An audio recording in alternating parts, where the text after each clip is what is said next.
Good evening all of you. स्वागत है हमारे YouTube channel star commerce class में।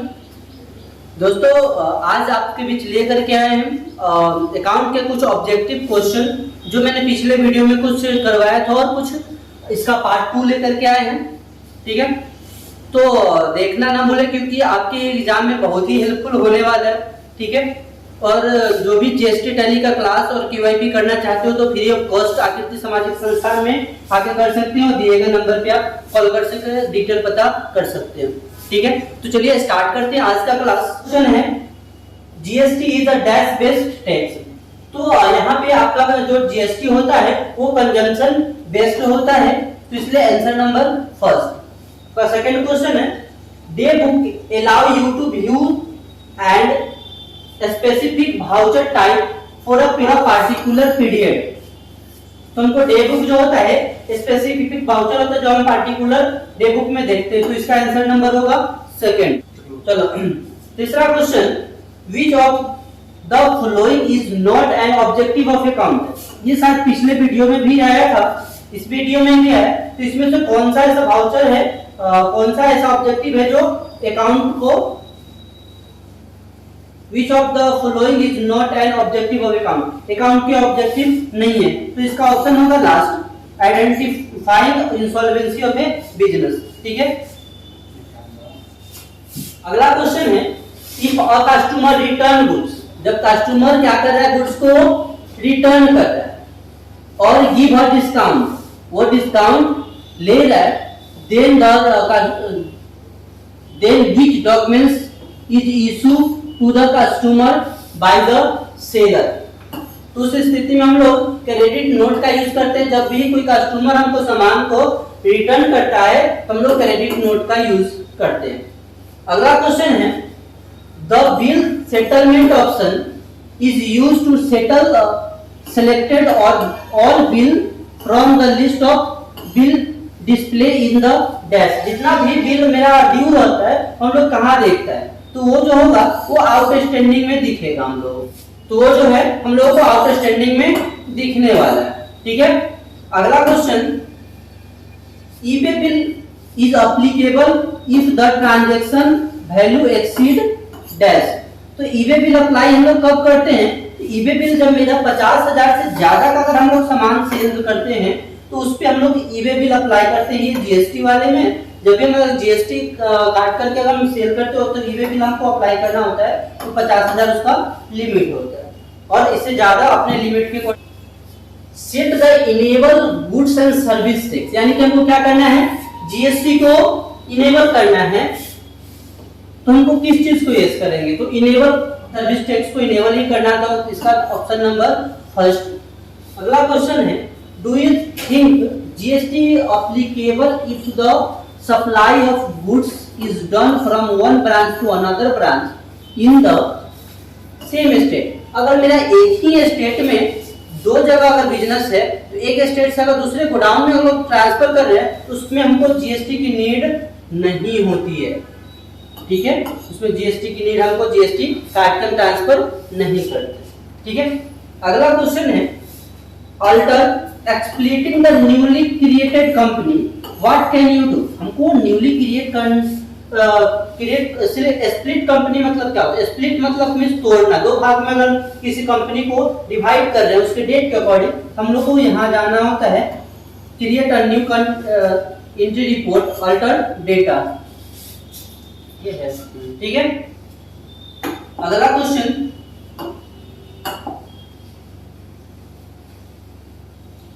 और group company can be created with minimum 2 companies but you cannot record any transaction of the group company। क्या अगर दो company को मर्ज करते हैं, दो कंपनी को मिलाकर के एक कंपनी बनाते हैं तो उसमें हम रिकॉर्ड कर सकते हैं, तो ये आंसर जो होगा सेकंड होगा फॉल्स। ठीक है, अगला the tally backup and restore option. हमको क्या करना है, टैली का बैकअप लेना है कि जितना कंपनी जो मेरा है, मान लेते हैं कि मेरा डेटा जो है वो किसी कारण बस उड़ गया, कंप्यूटर खराब, उसके लिए हम क्या करते हैं, बैकअप करते हैं। And restore option allow you to store a copy and reinstate the selected company data any time। तो ये हम किसी भी टाइम उसको हम रीएक्सटेंड कर सकते हैं डेटा को, ठीक है। इसका ऑप्शन नंबर फर्स्ट। अगला question, dash is one of the mode for collecting the income tax at the source. हमको कौन सा मोड है जिससे हमको इनकम टैक्स जो है वो हम कलेक्ट कर सकते हैं। इसका ऑप्शन नंबर होगा थर्ड, टीडीएस बोलते हैं, टैक्स डिडक्शन और at source. Option number third, tax deduction at source एक ऐसा मोड है जिससे इनकम टैक्स हम कलेक्ट करते हैं, ठीक है। अगला question, what does the third party stock with us, यानी कि दूसरे का स्टॉक मेरे गोडाउन में। Option, the godown creation alteration mode do to add other vendor stock detail in stock summary. हम लोग ऑप्शन नंबर पहला लगाते हैं, यानी कि दूसरे किसी कंपनी का अगर मेरे में गोडाउन में उसका अगर सामान स्टोर है तो उसके लिए यूज करते हैं। अगला question, the ledger under loan and liability किसके अंदर में है? लोन एंड लायबिलिटी के अंदर में है। Can be track with the bill wise option. हाँ, बिल वाइज डिटेल के अकॉर्डिंग ही हम लोग क्या करते हैं, उसको एक दूसरे से ट्रैक करते हैं कि कितना दिन में मेरा वो पैसा रिकवर होने, कितना दिन में पैसा देगा। तो इसको हम लोग यस करके रखते हैं। Option number first.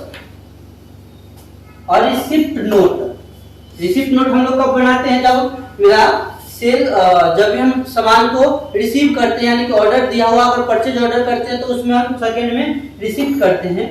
तो इसके लिए कौन सा वाउचर है? ये इन्वेंटरी वाउचर है, ठीक है। अगला question, Which of the following type of tax is not submitted under GST? इसमें से कौन सा है जो जीएसटी में अंदर सबमिट नहीं है? तो स्पेशल एडिशनल ड्यूटी है, सर्विस टैक्स ऐड है, लोकल बॉडी टैक्स ऐड है। तो ये जो लास्ट वाला ऑप्शन है स्टाम्प ड्यूटी, ये जो है वो टैक्स में ऐड नहीं है। तो ऑप्शन नंबर फोर्थ। अगला question, the third party stock with us, यानी कि दूसरे का स्टॉक मेरे गोडाउन में use then the godown us use to record detail of third party godown with the company। बिल्कुल थर्ड पार्टी गोडाउन को हम लोग यहाँ से यस करते हैं। अगला क्वेश्चन, 26Q ये क्या है? 26Q है क्या? तो 26Q एक रिटर्न फॉर्म है। Need to file every dash, यानी कि हम लोग रिटर्न फाइलिंग करते हैं, ईयरली करते हैं, हाफ ईयरली करते हैं, क्वार्टरली करते हैं। तो ये 26 फॉर्म जो है वो किस टाइप का फॉर्म? तो ये हम लोग क्वार्टरली फिल करते हैं, इसको हम लोग क्वार्टरली फाइल करना होता है 26Q को। अगला question, to check the dash report go to gateway of Tally, inventory book और स्टॉक आइटम। अगर हमको स्टॉक आइटम को चेक करना है तो हम लोग ये प्रोसेस अपनाते हैं। तो यहाँ पे हमको क्या चेक कर रहे हैं? स्टॉक आइटम को चेक कर रहे हैं, ठीक है। You should use which adjustment method, हमको कौन सा एडजस्टमेंट मेथड को यूज करना है? When you do not know which will need to be adjust with money. हमको अगर पता नहीं है कि ये मनी जो हमको किस चीज में एडजस्ट करना है, तो उसके लिए हम लोग ऑन अकाउंट करते हैं कि ऑन अकाउंट में जो हमको पता नहीं है किस लिए बिल आ रहा है, कैसे पैसा आ रहा है, तो उसके लिए हम लोग यूज करते हैं ऑन अकाउंट का, ठीक है। अगला क्वेश्चन है, the expenses that are directly related to the production of goods are known as dash. जब भी कोई भी ऐसा एक्सपेंसेस होता है जो डायरेक्ट प्रोडक्शन पे रिलेटेड होता है तो उस चीज को हम लोग बोलते हैं डायरेक्ट एक्सपेंसेस। प्रोडक्शन पे जो भी खर्च होता है उस सब खर्च क्या होता है? डायरेक्ट एक्सपेंसेस होता है, ठीक है। अगला question, how to set an email account in Tally. हम लोग ईमेल कैसे सेट करते हैं? तो ईमेल जो है आप जब कंपनी क्रिएट करते हैं उसी समय आपको क्या करती है? ईमेल क्रिएट करने का ऑप्शन देती है। अगर उसके बाद भी मेरा ईमेल सेट नहीं है और हमको अगर सेट करना है तो उसके लिए हम लोग कौन सा, इसके लिए हम लोग ऑल्ट के साथ F3 प्रेस करते हैं तो हम लोग कहां चले जाते हैं? कंपनी इन्फो में चले जाते हैं। उसके बाद हमको सिलेक्ट करते हैं अल्टर ऑप्शन को। अल्टर ऑप्शन करने के बाद हमको कंपनी का जो है क्रिएशन, कंपनी क्रिएट जो करते हैं अपने टैली में वो शो आ जाता है, तो वहां हम लोग ईमेल इसको सेट कर सकते हैं। ठीक है, अगला to record the journal voucher to book expenses select account voucher.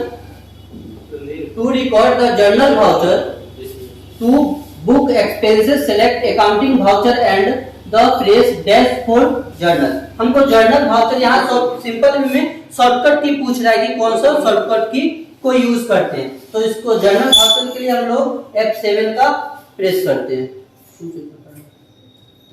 ठीक है,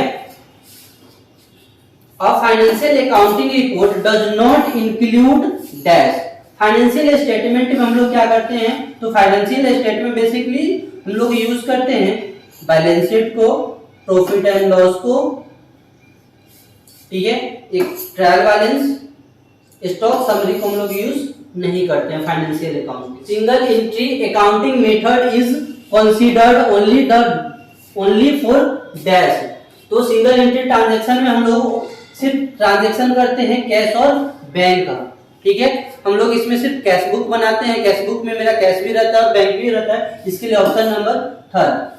टू एडिट और delete a stock group detail you need to go to dash. हमको अगर डिलीट और एडिट करना है, इसके लिए हम लोग अल्टरेशन मोड को चूज करते हैं। तो यहाँ क्या होगा, stock group alteration mode, alter में ही जाकर को हम एडिट कर सकते हैं और डिलीट कर सकते हैं। ठीक है, क्रिएट में हम लोग नया से बनाते हैं, डिस्प्ले में हम सिर्फ देखते हैं और इसमें अल्टरेशन में हमको एडिट और डिलीट करते हैं। अगला क्वेश्चन है, सॉरी सेम क्वेश्चन है दोनों।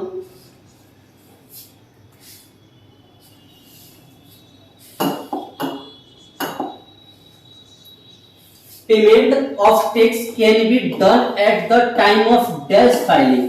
हम किस समय जो भी मेरा जीएसटी का रिटर्न फाइल कर रहे हैं उसमें मेरा टैक्स बन रहा है, उसको हमको किस में पेमेंट करते हैं, कौन से रिटर्न फाइल में हमको पेमेंट करेंगे। तो उसके लिए हम लोग जीएसटीआर 3 भी जब भरेंगे, जीएसटीआर 3 भी जब फाइल करते हैं उस समय हमको टैक्स को पेमेंट कर देते हैं। ठीक है, you can connect one company for Tally net. Tally net के द्वारा हम कितने कंपनी को कनेक्ट कर सकते हैं, तो एक बार में हम एक कंपनी को ही कनेक्ट कर सकते हैं। ठीक है, LLP स्टैंड फॉर, LLP का मतलब होता है लिमिटेड लायबिलिटी पार्टनरशिप। देखिए ये फॉर्म होता है, पार्टनरशिप फॉर्म होता है जिसका नाम LLP होता है, लिमिटेड लायबिलिटी पार्टनरशिप। ये पार्टनरशिप से थोड़ा अलग होता है। ठीक है, तो आज के लिए इतना ही, फिर मिलते हैं नेक्स्ट वीडियो में इसके शेष क्वेश्चन को लेकर के। ठीक है, तो जो भी लोग चैनल को सब्सक्राइब नहीं किए कृपया चैनल को सब्सक्राइब करें, लाइक करें और शेयर कर दें, ताकि ज्यादा से ज्यादा लोग इसको देख सके और इसका लाभ उठा सकते हैं। जो भी फ्री में टैली और जीएसटी का कोर्स करना चाहते हैं तो आप इस नंबर पर संपर्क कर सकते हैं या किसी सामाजिक संस्थान में आकर के संपर्क कर सकते हैं। धन्यवाद।